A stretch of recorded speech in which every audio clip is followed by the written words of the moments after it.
Meu nome é Carolina Nacli, eu trabalho na ClearSale com grandes clientes, fazendo ali Muito prazer, obrigado pelo convite. Vai ser uma honra aí poder compartilhar com vocês um pouco de conhecimento, um pouco conectando os assuntos, seja no universo de ID, seja no universo de prevenção de fraude especificamente.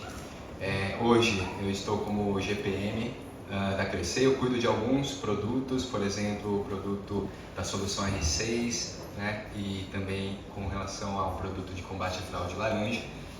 E hoje eu venho agregar aqui junto com os colegas ali temas super pertinentes, então, prazer. Das soluções que a gente tem hoje no mercado, das formas da gente driblar os nossos queridos fraudadores, né? O que vocês têm visto aí de tendência nesse último ano aí? Que cada um vai trazer uma abordagem diferente, então acho que vai ser bem complementar aqui. Então, saindo um pouco do mundo de ID, mas ainda tangenciando o mundo de prevenção à fraude, o que eu pude, em muitos casos, vivenciar 24/7, em outros acompanhar indiretamente esse ano de 2023. Mas o primeiro eu destacaria o maior posicionamento ou a influência do Banco Central, inclusive, em sentidos regulatórios que ajudam a avançar a nível de ecossistema a prevenção de fraude. Então, eu queria citar dois exemplos aqui, onde um primeiro, por exemplo, são os avanços relacionados ao conjunto informacional, né, aos dados do DICT, por exemplo. O DICT basicamente é um repositório onde estão lá os dados cadastrais, os dados da chave Pix, dos procedimentos por trás do Pix, né, vários processos que as instituições precisam se adequar em conformidade com o Banco Central.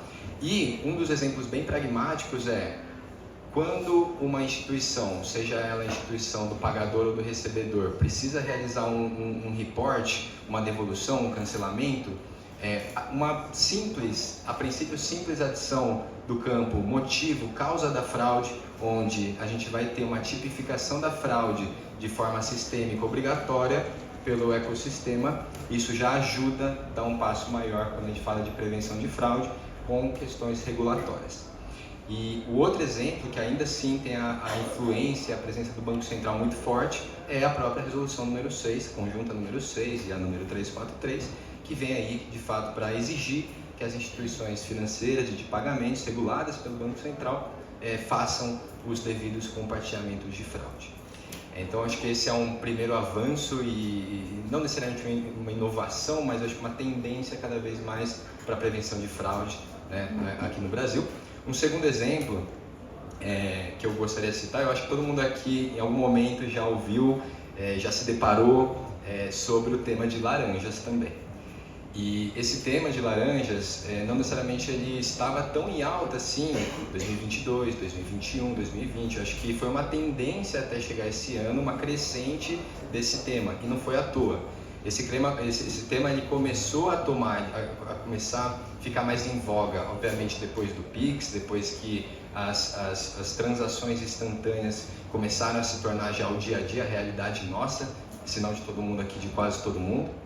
E aí isso facilita que quadrilhas, né, consigam enxergar isso como uma oportunidade de criar modus operandi, ou seja, vários perfis e contas laranjas para poder, por exemplo, tirar a rastreabilidade do dinheiro. E aí a gente está falando de sim, lavagem de dinheiro ou vendas fantasmas, compras fantasmas, e aí são vários casos de uso relacionado a perfis laranjas. Mas uma coisa que eu reparei o tema de laranja esse ano, ele esquentou bem.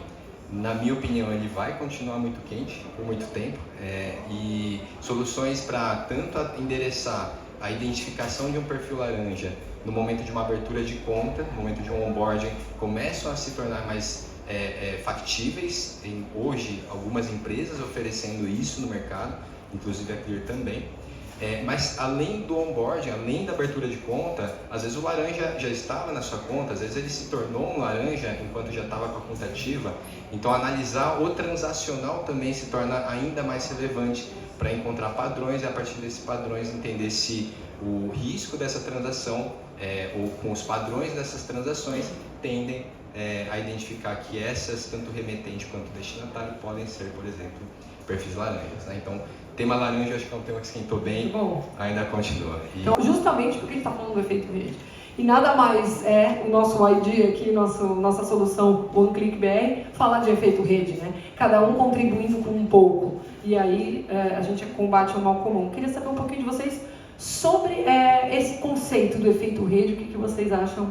Número 6, mas eu quero atrelar muito ao efeito de rede, tá? Um exemplo prático de como eu acredito que a partir de 2024, principalmente, ainda não esse ano, mas a partir de 2024, a prevenção de fraude começa a se tornar ainda mais sistêmica, a partir também, né, obviamente, da resolução número 6. Então, só quero dar um passinho para trás, só para deixar todo mundo na mesma página.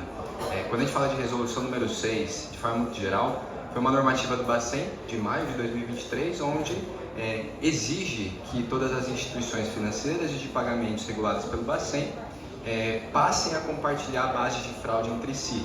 A partir de quando? Quase um mês atrás, 1º de novembro, quer dizer, exatamente um mês atrás, 1º de novembro de 2023. Para isso, alguns fornecedores, alguns prestadores de serviços no mercado se ofereceram para fazer esse intermediário entre a necessidade da instituição precisar fazer isso e, de fato, garantir que elas estejam em conformidade com as normativas. E aí, qual tipo de fraude, qual tipo de caso de uso que será reportado de forma obrigatória com todas essas aproximadamente, vou colocar aqui, 1.700 IFs e IPs do Brasil, né?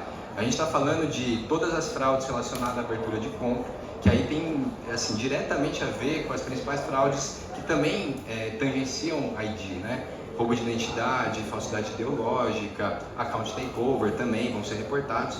Também tem fraudes relacionadas à operação de crédito, à manutenção de conta e fraudes, obviamente, relacionadas à transferência de recursos, TED, DOC, PIX, DOC já era. Sabe? Tá lá na lista, mas poucos registros. Você vê como a coisa anda rápido, né, gente? E aí o ponto que eu queria chegar para conectar tanto com o efeito de rede, mas tem um passinho antes, que foi assunto do último painel, que é a interoperabilidade, como cada instituição vai ser obrigada a, seguindo um conjunto de dados, obviamente padrão de mercado, alinhado com o mercado, a imputar registros de ocorrências ou tentativas de fraude. Não santo dia, mas tem uma regrinha, né, de 24 horas após poder identificar essa inconsistência, essa possibilidade de fraude. E existem vários fornecedores podendo receber essas informações. Os fornecedores precisam se comunicar. Eles precisam ter essa tal da interoperabilidade, porque se um cliente A chama a ClearSale, por exemplo, e esse documento que ele consultou, vamos supor que foi o meu documento, o documento do ODA, consultou ali na solução nossa. E esse documento não consta nada aqui na nossa base da ClearSale, né, da resolução número 6, mas a gente sabe que consta lá no outro fornecedor. Então, a gente, obviamente, vai ter que integrar com esse outro fornecedor, buscar a informação na íntegra e devolver o registro de fraude para a instituição. E aí, como que isso conecta com o efeito de rede? Porque, independente do fornecedor, todo mundo vai poder registrar de forma padronizada. É lógico que existem vários incrementos, melhorias já planejadas, mas todo mundo vai poder usufruir, todas as IFs e IPs principalmente, vão poder usufruir desses registros de fraude para tomar uma decisão. Em diferentes partes do fluxo, seja na abertura de conta, seja antes de aprovar um PIX, seja antes de aprovar um financiamento.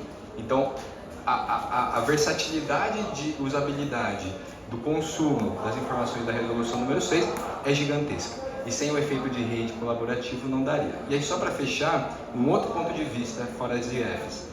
Os provedores de fraude que terão acesso a essas informações, obviamente com determinada autorização para poder fazer isso, também vão poder gerar o efeito de rede para os seus respectivos produtos.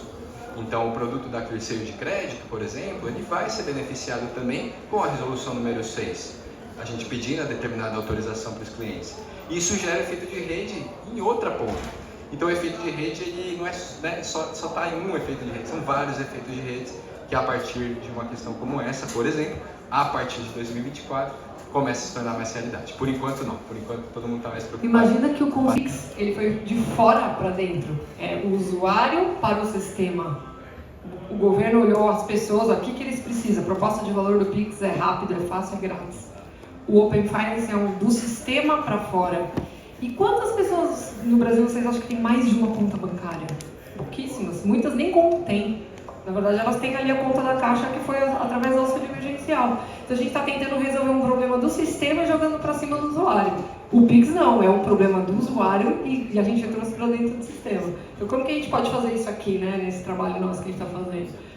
Vitor? Eu vou ser bem sucinto aqui, porque acho que vocês foram bem certeiros e completos aqui no retorno, mas eu acredito muito que daqui a um tempo vai ter várias e várias opções de carteiras, várias combinações de ecossistemas, e que é a livre concorrência que hoje existe, né, e que algumas vão sobreviver, algumas não, então vai ter um rateio de market share natural.